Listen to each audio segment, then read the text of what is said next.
हिला इतकं वाईट वाटलं त्यांच्या समोर आई म्हणून सांगायला.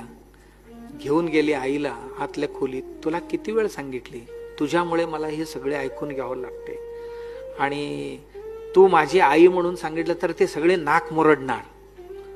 तू इथनं पुढे कधीच यायचं नाही इथे म्हणाले. तुला लागले तर फोन कर, काय असेल ते गावी पाठवून देतो. 8 दिवसाने गावाकडनं फोन आला, आई गेली म्हणून.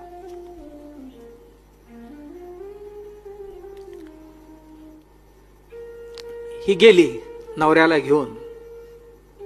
अंत्यविधी वगैरे सर्व संपले.